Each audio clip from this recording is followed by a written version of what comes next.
Weakness and destruction are going to be the two most important themes in Judges chapter 16. And we have to ask ourselves a question: do we keep trusting weaknesses that we know are going to destroy us? And that compromise usually doesn't feel catastrophic at the start, but it's a gradual, manageable, even familiar, exciting sort of slope that leads to destruction. And in Judges chapter 16, we're going to unpack one of the most famous stories in the Bible, with Delilah, Samson's decline, his blindness, and the terrible cost of treating your consecrated life like it could be negotiated away. And I'll give you one immediate action to help you cut off the compromises that keep draining your strength in this episode of Biblical Unlocks. This show is designed to help build your habit of reading the Bible, understanding the Bible, and applying it in your daily life. If you enjoy episodes like this, please consider following and rating the show. It's free, it helps me out a lot, and you can always change your mind later. Now, let's get a little bit of context into Judges chapter 16.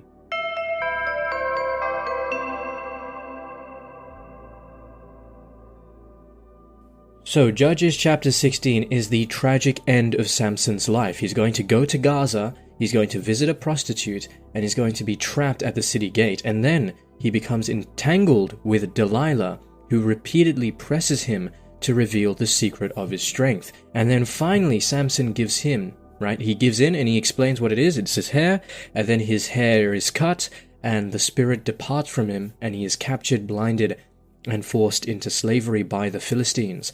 But the chapter actually closes with his hair beginning to grow again, and Samson's final prayer brings one last act of judgment on the enemy in the temple of Dagon. So the chapter is about the ruin of a gifted man who keeps treating holiness as something that he can be, you can treat flippantly or negotiate away. And the mercy of God that still answers is present here, even if it's a broken prayer.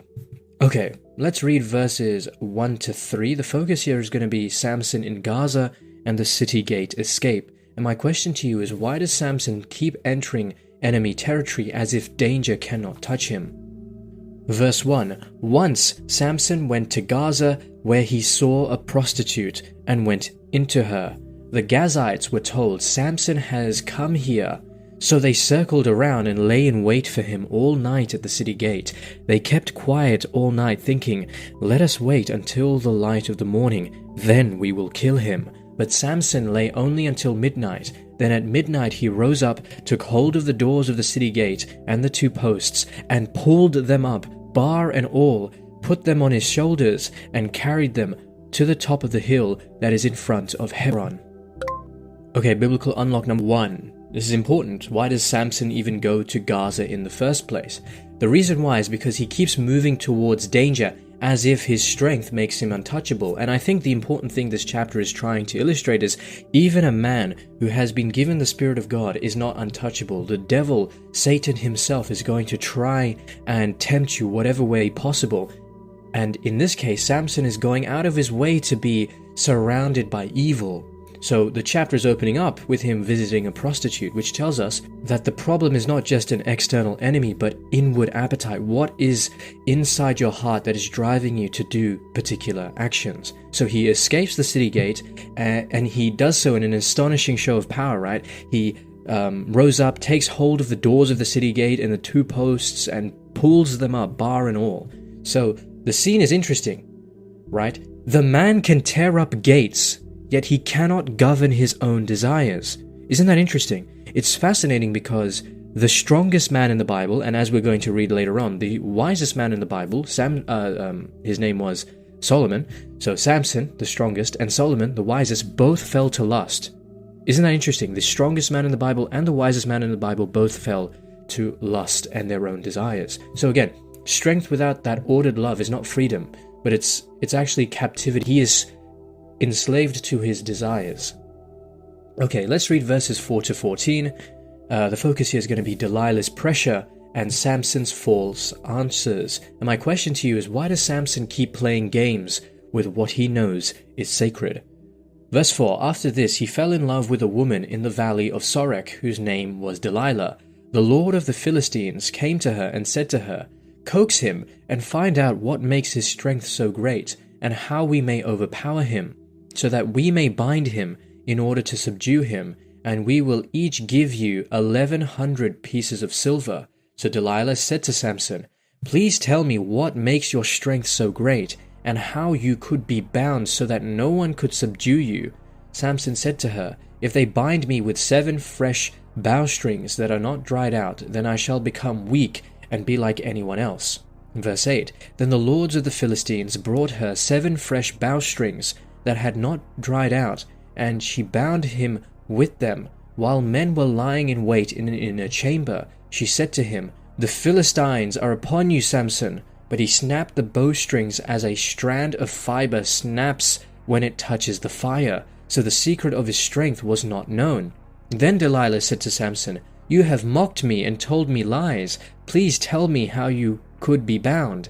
He said to her, 'If they bind me with new ropes that have not been used, then I shall become weak and be like anyone else.'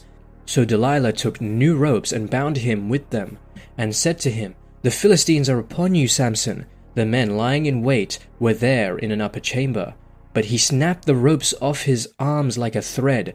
Then Delilah said to Samson, 'Until now you have mocked me and told me lies. Tell me how you could be bound.' He said to her, 'If you weave the 7 locks of my head with the web and make it tight with the pin, then I shall become weak and be like anyone else.' So while he slept, Delilah took the 7 locks of his head and wove them into the web and made them tight with the pin. Then she said to him, 'The Philistines are upon you, Samson.' But he woke from his sleep and pulled away the pin, the loom, and the web." A very strange part of the story, right? So we see Delilah's pressure and Samson keeps telling false answers. And it's interesting because Samson keeps telling Delilah lies and half-truths because he's playing with what should have been protected. So again, this is interesting because he's telling lies, right? Because he knows that the issue is dangerous, but he's treating it like a game, and it's sort of similar to what he did in the previous chapter as well. He's sort of playing a game with what is sacred and holy. And Delilah's persistence exposes something. It's the fragility of the man. He lives on charisma, all right? He's living on confidence, and he feels like he's untouchable, which is why he's playing with Delilah. He knows what's happening, and yet he keeps doing it over and over and over again. He likes playing with temptation, with sin. But remember, sin is rarely satisfied with the status quo. If you play with sin, sin is eventually going to consume you. Sin is like a fire that burns within someone. And if you constantly play with it, you're going to get burnt in the end. And you can learn this lesson either the hard way or the hardest way. And so many people will laugh at Samson, and say, well, why is he constantly telling her again and again and again and again? Can't he see that she's actually trying to kill him? But why can't we see these things? We will go into the same sin over and over and over again, even though we know the consequences, and yet we just want to because we are entirely driven by our emotional desires. But the thing about desires is that they don't have your best interests in mind. Okay, let's read verses 15 to 22. The focus here is going to be on Samson giving in, his strength departing, and he's going to be blinded and enslaved. And my question to you is, what actually happens when consecration is treated as optional, like in this particular instance? Verse 15, "Then she said to him, 'How can you say, I love you, when your heart is not with me? You have mocked me 3 times now, and have not told me what makes your strength so great.' Finally, after she had nagged him with her words day after day, and pestered him, he was tired to death. So he told her his whole secret and said to her, 'A razor has never come upon my head, for I have been a Nazirite to God from my mother's womb. If my head were shaved, then my strength would leave me. I would become weak and be like anyone else.' When Delilah realized that he had told her his whole secret, she sent and called the lords of the Philistines, saying, 'This time come up, for he has told his whole secret to me.' Then the lords of the Philistines came up to her and brought the money in their hands. She let him fall asleep on her lap, and she called a man and had him shave off the 7 locks of his head. He began to weaken, and his strength left him. Then she said, 'The Philistines are upon you, Samson.' When he awoke from his sleep, he thought, 'I will go out as at other times and shake myself free.' But he did not know that the Lord had left him. So the Philistines seized him and gouged out his eyes. They brought him down to Gaza and bound him with bronze shackles, and he ground at the mill in the prison, but the hair of his head began to grow again after it had been shaved. Okay, biblical unlock number 3. The moment is quite devastating here because his hair has been shaved. And it's not because, the hair is some magical thing. The real interest or the real issue that this chapter is trying to hone in on is the fact that he had a consecration before God. He had a covenant before God, and he tells Delilah the truth. He gave up what he wanted most, what he wanted in the moment. And that is the true tragedy of the story, because he's physically weak, but he is spiritually abandoned. You see in verse 20, he says, "But he did not know that the Lord had left him. The Lord had departed from him." That's what happens. The spiritual abandonment, after repeatedly betraying his calling, finally comes to a head. It finally comes to bite him. And now we see the consequences of his actions. So the persistent sin that we engage in, the dance we play with sin, the games we engage in, all of these things harden a person until they no longer notice what they lose. And that is the important part. And he didn't know. Notice what it says. He did not know that the Lord had left him. Because, again, when you continually repeat sin after sin after sin, the compromise dulls our spiritual perception. And the most tragic thing about all of this is that we are Samson. Self-deception is one of sin's greatest powers. And the tragic thing about this is we don't even realize it. Because Samson didn't even realize that the Lord had left him. You can persist in sin so long that separation from God becomes the norm. And that is the blindness, that is the sadness of this all. Okay, let's read verses 22 to 31. Final part of the chapter, we're going to see Samson's final humiliation and his final prayer. So, how does the chapter end? With both judgment and mercy. Now the lord of the Philistines gathered to offer a great sacrifice to their god Dagon, and to rejoice, for they said, "Our God has given Samson our enemy into our hand." When the people saw him, they praised their God, for they said, "Our God has given our enemy into our hand, the ravager of our country who has killed many of us." And when their hearts were merry, they said, "Call Samson and let him entertain us." So they called Samson out of the prison, and he performed for them. They made him stand between the pillars. And Samson said to the attendant who held him by the hand, "Let me feel the pillars on which the house rests, so that I may lean against them." Now the house was full of men and women.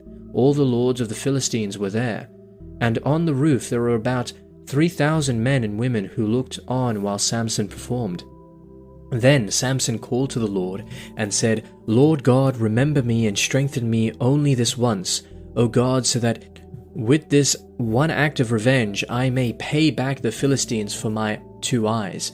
And Samson grasped the 2 middle pillars on which the house rested, and he leaned his weight against them, his right hand on the one and his left hand on the other. Then Samson said, "Let me die here with the Philistines." He strained with all his might, and the house fell on the lords and all the people who were in it. So those he killed at his death were more than those he had killed during his life. Then his kindred and all his family came down and took him, and brought him up, and buried him between Zorah and Eshtaol in the tomb of his father Manoah. He had judged Israel 20 years. Alright, final biblical unlock, number 4. So, finally, we see the ending of Samson's story. And the deepest meaning that we can see here is that a life can be tragic and gifted all at once. And Samson is counted amongst God's deliverers. But his stories, again, it's a warning about how God has a particular plan for your life, a consecration, if you will. But if you treat it carelessly, you're going to be met with the consequences of your own actions. But right at the end, we see something. His hair starts growing again, and it's a small sign that God is not done with you. God is still going to let his story carry out, because the story isn't finished. And that sign of consecration returns even when Samson remains captive. God will keep sending you love letters, keep trying to move heaven and earth to restore his relationship with you. And all that is left is for you to make that decision, for you to extend your finger just that little bit so that you can touch the hand of God. Okay, let's see how this chapter fulfills Jesus Christ.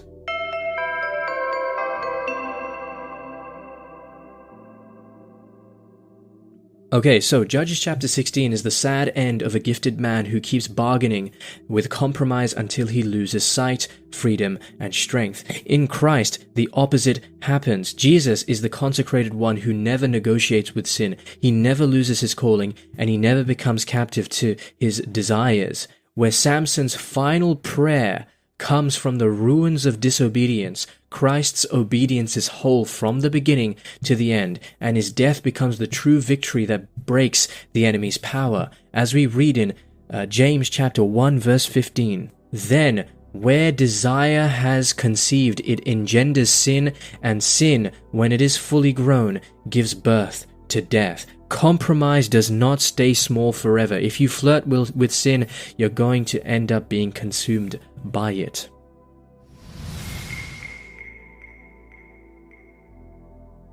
Alright, so how can we apply this chapter in our everyday life? Cut it off. There are some things which you just need to cut off. There's going to be relationships, habits, or habit loops where you keep making excuses, maybe even addictions. You need to put boundaries in, you need to get people involved, you need to stop it before it kills you. Sin is rarely satisfied with the status quo, which is what I said before. And what's interesting with that is, if you let sin in the door, it's going to go up into your room and make a bed there. So you need to be very careful. What are you letting enter into your soul? You need to have boundaries, and you need to be praying for the strength that the Lord gives.